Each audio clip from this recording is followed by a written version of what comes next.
My dad works in B2B marketing. He came by my school for career day and said he was a big ROAS man. Then he told everyone how much he loved calculating his return on ad spend.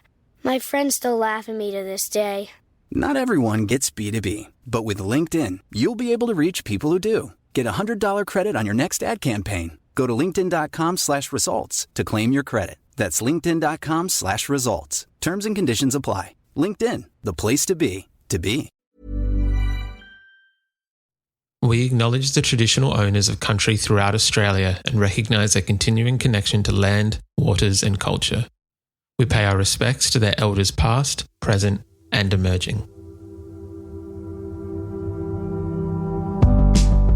Welcome to This Song Is Yours, a music podcast where we chat to a new guest each week, talk about their life and creative endeavours, and talk to them about some of the music they love. Our show works by chatting to our guests about music, their songwriting techniques, and occasionally getting them to make you a playlist of the songs they love. Welcome to episode 181. I'm your host, Simon Fink. Our guest today is Kat Edwards. The Tasmanian-born singer-songwriter returned late last week with her second EP, entitled Best Bad News. In today's episode, we're speaking with Kat about the evolution of her songwriting, expanding her artistry outside of music, and a slightly twisted music video for Best Bad News. Here we go. Our guest today is a brilliant indie singer-songwriter from Tasmania, Australia. Having recently toured the country with Gretta Ray, she's now released her beautiful second EP, which is entitled Best Bad News. Please welcome to This Song Is Yours, Kat Edwards. Hello, how are we? Hi, good, thank you. How are you going? I'm very well, thank you. Thank you so much for joining us today, Kat. It's a bit of an exciting time for you, but you're also not with us in Australia. You're currently overseas in London at the moment. That's correct, yeah. Been here for 2 weeks now, and I've got another 3 and a bit weeks to go, so... Beautiful. That's a pretty lengthy trip. Yeah, I'm loving it. I want to move here now after coming here. That's very fair. I feel like there's always that little part of when you go on, I know you're not on holiday, I know that you are there for other purposes as well, but there's always that thing of when you enjoy yourself to a certain degree, you're like, I could move here. I could definitely see myself living here. Yeah, and then I looked at the rent prices and I was like, maybe not. Well, look, I'm glad that we're not losing you to the UK as of yet. It is a very exciting time for you at the moment, Kat. As of last week, your brand new EP, Best Bad News, came out. Congratulations! This is a gorgeous EP. Thank you. Yeah, it feels good to get it out there. It has been building. There's a few tracks that have kind of been slow released over the last year or two. How long have you kind of been sitting on this full collection of songs and been ready to release them to the world? Maybe since last year, like December of last year. Or, yeah. They've kind of been ready in my mind for a long time. But obviously like the mastering and mixing stage can take a while. But, yeah. A long time. Feels good to be getting them out. Of course, I can only imagine. This is the first full body of work from yourself. As I mentioned, there have been singles, but this is the first EP since 2017 with your first EP, Sunk. And Kat, you yourself, you are quite young. I know you never ask a lady her age, but I believe you're in your early 20s. And so that EP would have been when you're in your teens, I imagine. Mm-hmm. Yeah. And that was when I was 17, I think. Yeah. The sonic difference, the songwriting difference, the leaps and bounds that you've made between these two EPs are incredible and that's not to discredit that first EP, but you can see the growth and the change and the, what is the word? I know that there's a better word for growth, but it is a beautiful, beautiful EP. And I'm curious, I guess, in that time, in the last 5 years or so, for yourself, how do you feel that you've changed both, I guess, songwriting-wise, musically, and just in general? Well, probably the biggest thing is I've started going to therapy since that first EP. So I think that made a massive difference. And also just like songwriting-wise, I think I used to be very like, what do you call it? Penned into a certain way of writing. Because I wanted to be like the female equivalent of Bon Iver. And then I just realised that songwriting can be so much more than that if you want it to be. Not to discredit them, but like I just wanted to stop making all these rules for myself and stop trying to be, and do only folk and... it has to be this certain style of writing where you're not really giving the listener too much information about yourself. And I've just found such a joy in being really honest in my lyrics lately and really writing as though it's just something that I've written in a diary. I really like the way I write now in comparison to before. Of course, the songs on this EP, I actually don't think that the Australian female equivalent of Bon Iver is like far off. There's no, it's not like an immediate thing, but I feel like the range that you've got on this EP, like, Safety, is vastly different from Best Bad News, which is different from, what was the other track? Is it Perfect Dancer? Pretty Dancer. I want to make sure I got the song title right. A Pretty Dancer, sorry. I knew there was a P. Sorry about that. But the range sonically throughout all these tracks is just, it's incredible. And I think that there is, like, as I've already said and you've said, that there is a growth in these songs. I'd like to kind of discuss, if it's okay. I know you've said that therapy has helped with these kind of working out your emotions and what you want to sing about and write about. The first track I kind of wanted to discuss today was the title track, Best Bad News. I believe that it was written in about those early stages of a relationship and kind of seeing how much of your real self you let out compared to the idea or the image of what people want to see. And I'm just curious where, I guess, the idea or catalyst of this came from and where you went, yep, this is a good idea for a song, and kind of ran with that. Yeah, so I'd just gotten out of a long-term relationship, my first ever proper, I would say, relationship.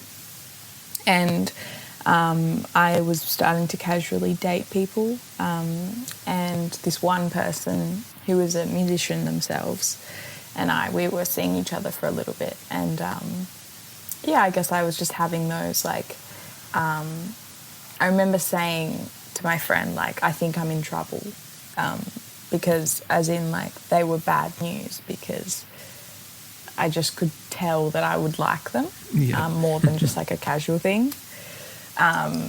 And I guess where that idea had come from, because I've always said, in like a cheeky way, I guess, that someone could be bad news or trouble or whatever. So that's kind of where that idea came from. And then I was in the studio with Dylan Nash, who I am producing a new EP with right now, and he did pretty much nearly all of the songs on this one. We were co-writing one day with Jacob Thomas, and we just came up with this like funny little tune that was, I guess, referencing Caroline Polachek's So Hot You're Hurting My Feelings. Just that funny, like, I don't know, just I love that idea of like someone being so good looking that it's making you upset, and same kind of feeling I wanted to capture with Best Bad News, you know. Just keeping that, you want your most perfect self put forward to them so that, you know, they like you, and you're just falling very quickly for someone, I guess. Now that you've mentioned it, I can kind of hear the start of Best Bad News and the start of So Hot You're Hurting My Feelings. I can actually hear the reference in that. That's an incredible little Easter egg. Thank you for that. Yeah. We love Caroline. Oh, brilliant artist. We can discuss her till the cows come home. The music video for the track as well, I feel is a beautiful retelling of kind of what can go wrong in a relationship and kind of trying to win someone back, but it does involve puppets. I will make sure I put the link to the video in this podcast episode when it does come out to those people listening. And it took a turn. As I was watching it, I thought I knew where it was going, and then I didn't. So kudos on the twist at the end. That's quite good. But where did the idea for this video come from? So Jacob, who I wrote the song with, also shoots music videos. And we were just voice memoing each other back and forth throughout the process. And I had always had this idea of wanting to have some type of almost like The Office kind of music video where you do the zooms and stuff like that. And I had this idea of this animal. I wasn't sure what it was going to be, but I wanted someone to dress up in a costume and follow me around. And then Jacob came back with that idea and worked on it and came back and he's like, hey, sent me a voice memo basically explaining the whole plot, being so we're going to get puppets, and at the end, the other puppet's actually going to die, and blah, blah, blah. And I was like, this sounds crazy, but I love it. It sounds like a fever dream. But it's, I think it's just nice to create something that's so light in I don't know, it was nice to have a comedic music video for once instead of, serious and... Of course. Well, you both of you have done very well with the video, and as I said, I'll make sure it is in the show notes of this podcast. We mentioned it before. You've been writing for a while. When you were in your teenage years, Kat, do you remember what kind of initially got you into music and got you inspired to try and learn an instrument and to songwrite yourself? I think it was mainly coming from one of my brothers. He knew how to play music, knew how to play guitar, and was very into music, and often we would sing together. And I was always wanting to sing. I remember singing to myself in the backyard and in the garden at our house, our family home, singing Somewhere Over the Rainbow just to myself. And then I guess seeing him was very inspiring for me, and I remember I wanted a guitar for Christmas one time, and I didn't get one, but then he took me out to get one. We went to the local music store after Christmas to get one, and that was a big moment. And then ever since that he taught me how to play chords, and then I just got obsessed with learning piano and or keyboard I should say. And guitar, and just became really into music. And then I was actually kind of quite sporty at the time as well, which was funny because I was doing hockey and that was what I wanted to do. I was so set on being an athlete. That was a dream to be that one day. And then music came along and I just kind of realised that clicked for me way more. And I don't know. It's funny how that happens. I wanted to be a writer as well when I was younger. I would write short stories, so I guess that kind of goes hand in hand of music and songwriting. Yeah, definitely. These days I feel that... This season, Instacart has your back to school. As in, they've got your back-to-school lunch favorites like snack packs and fresh fruit. And they've got your back-to-school supplies like backpacks, binders, and pencils. And they've got your back when your kid casually tells you they have a huge school project due tomorrow. Let's face it, we were all that kid. So first, call your parents to say I'm sorry, and then download the Instacart app to get delivery in as fast as 30 minutes all school year long. Get a $0 delivery fee with your first 3 orders while supplies last. Minimum $10 an order. Additional terms apply. Ryan Reynolds here for, I guess, my 100th Mint commercial. No, don't. I mean, honestly, when I started this, I thought I only have to do like 4 of these. I mean, it's unlimited premium wireless for $15 a month. How are there still people paying 2 or 3 times that much? I'm sorry, I shouldn't be victim blaming here. Give it a try at mintmobile.com/switch. Whenever you're ready. $45 upfront payment equivalent to $15 per month. New customers on first 3-month plan only. Taxes and fees extra. Speed slower above 40 gigabytes. See details. And in the past, there always has been your multi-hyphenate kind of artists where people will be an actor and a musician or whatever it may be. And I feel like especially in 2022 that's quite common, that artists aren't just pigeonholed into one thing. You can kind of do a range of different things. Is it something that you would like to explore, I guess? Would you look at continuing to both write a book or author of something while still doing your music as well?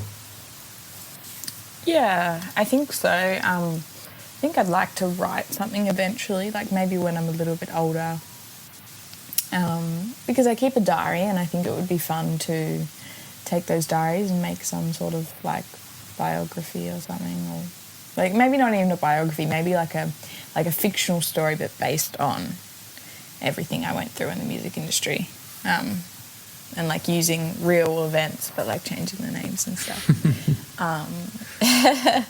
But also I've spoken to my team like a little bit about how I'd like to do acting, and there's heaps of things I want to do, I guess, instead of I don't want to just be a musician. I'd even like to be in the industry in other ways as well, write for other people. In the future, I would consider being even a manager for other artists, and just things like that. So definitely not pigeonholing myself, I don't think.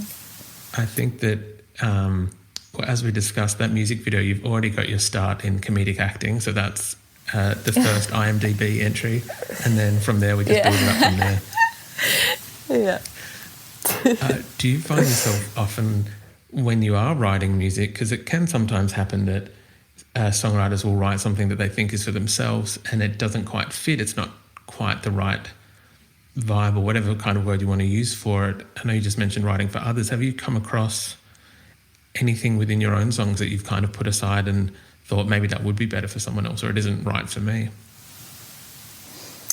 Yeah, I have. A lot of the time when I co-write, I'll get that feeling of where I don't really, I don't think the song's me, because I think my songs are really personal. So whenever I co-write, it doesn't feel as me, I guess, because I've written with someone else. But generally, I will rework the songs in my own time, and then it will feel like mine. So I think what I'd like to start doing is just in those co-write sessions, or even when I just write my own song that I don't think is the energy that I'm wanting to put out under this project. It'd be nice to keep them away from everything else, and start giving them to other people or sending them on and seeing if another artist would like to use them. Because like I have been asked as well, like if I do write, if I have any songs for someone, or can write for someone else. So yeah, it's definitely something that I could do if I wanted to do it. That's awesome. That's very, very cool. Yeah. Are you someone who, are you a lyrics person first, or are you a melody person first, or does it just kind of depend on the inspiration that day, if you will? It goes hand in hand. So I always write together, like when I'm actually sitting down to write a song, but always I'll get like one lyric or a phrase in my head, and I'll write that down in my notes, and that could be anywhere. Like I could be walking down the street or driving or something, and I'll just get a sentence or one word even. But yeah, I'm very, very lyric focused, to the point that like I think it can be frustrating for people that I work with, because Like the slightest change, I think, makes the biggest difference. But yeah, both hand in hand, I guess. If you don't mind me asking, in what way do you think it's frustrating for them? Because it's like, it's me sitting there for ages agonising over, should it be the or and? Like it'll be something as small as that, and I guess it's more like, okay, like let's finish the song though. But for me, I'm like, yeah, but in verse 1 where I have like and instead of the, like what should it be? And it's just, I mean, obviously that's not the actual words that I'm using in the songs, but like it can be something as minor as that. But for me, it makes such a big difference to how the listener will receive the song.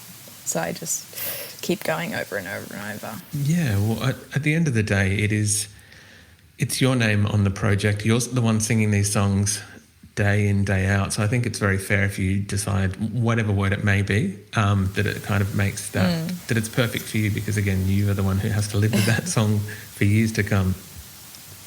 That's very true. Yeah. Kat, I know that you, as you mentioned, you're in the UK for another number of weeks. When that does happen, a very quick side story, and it will link in, and I promise, speaking with your lovely publicist, we'll give a shout out to her, to Shari, absolute legend. Shari. She's the she best. Is incredible. One of our favourites here at the podcast. She, when we were kind of discussing what's coming in the next few months, one of the easiest yeses that I've ever said to an interview was to yourself. My wife and I saw you play in Adelaide, I think about a month and a half ago, somewhere in June, and it was incredible. So it was an absolute, it was a no-brainer to say yes and have you on the podcast. So firstly, just want to say thank you very much for that night, because other than, I think the sound tech had a few issues in that first song, other than that, you were brilliant. Oh my God, yeah. Thank you. Wow, that was that night. Oh, wow. Thank you so much. I'm blushing. That's very sweet. No, of course. Well, so where I'm kind of going with this, once Australia does get you back in a few weeks, can we expect to see you back on the road playing shows in support of the EP? I think that's the plan. Obviously, it's just so hard at the moment with touring. That's the only issue, is that I don't think that people are realising how the effect of COVID has really just changed the touring world forever, maybe, for artists. And not even the lack of... Because I think people are coming to gigs because they've missed out. But it's more that flights are just so expensive now. Like... and they seem to just keep being expensive. Like I don't know, that you don't seem to get the cheap flights anymore. And when you're taking a whole band with you, like a backing band that I would be bringing, it just really starts to add up. So it's more a cost thing. But obviously I'd love to tour the EP, maybe in like October or something. But yeah, that's obviously a dream. Like that would be amazing. Yeah, of course. It does seem, we've spoken to a few bands in Australia and Australian bands where it does seem, just at the moment, logistics-wise, it seems, whether it be travelling, insurance, making sure that everything is set for the gig, it seems like it's just a very difficult time. So obviously we understand that is going on in the background. We hope to see you touring when you are back in Australia. Same. Kat, before we let you go, we would usually ask our guests what they're currently listening to, if there is anything at the moment that's kind of on high rotation for yourself. Because I'm recording at the moment, I haven't really been listening to much. It's just something that like I do. I think it's like to not get influenced too much by something. But I guess I've been, you know who I have been listening to? I've been listening to a lot of like old, like Radiohead, which I always do, but just like, that's just like my comfort music, I guess. And then I've been listening to Julia Jacquelin's new stuff, and it's been so good. So go Julia Jacqueline. It's been really beautiful. Another incredible Australian female singer-songwriter. Both, I would say that there are similarities between the two of you. I think both of you have very unique and beautiful voices. But solid picks, Radiohead and Julia Jaffin, great choices.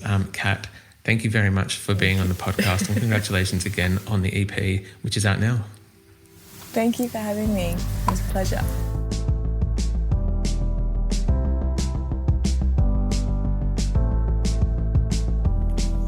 And that's our show. A massive thank you to Kat Edwards for her time. Best Bad News is out now, and we've left links in the show notes if you'd like to stream the EP or watch the music video. We also want to give a huge shout out to Shari at Great Company Collective for helping out with today's interview. If you like this show, please subscribe wherever you get your pods and stay up to date when new episodes are released. We release new shows each Wednesday and Friday morning. We now have a Patreon, which you can find within the show notes of this episode. You can follow the Players profile on Spotify, and you can follow us on Instagram, Facebook, and TikTok. Until next week, cheers.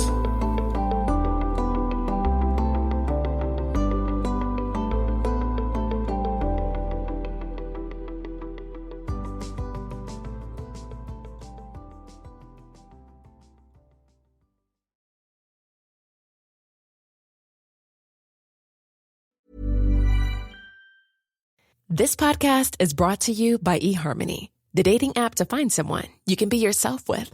Why doesn't eHarmony allow copy and paste in first messages? Because you are unique, and your conversations should reflect that. eHarmony wants you to find someone who will get you. How are you going to know who gets you? If people send you the same generic conversation starters they message everyone else. Conversations that actually help you get to know each other. Imagine that. Get who gets you on eHarmony. Sign up today.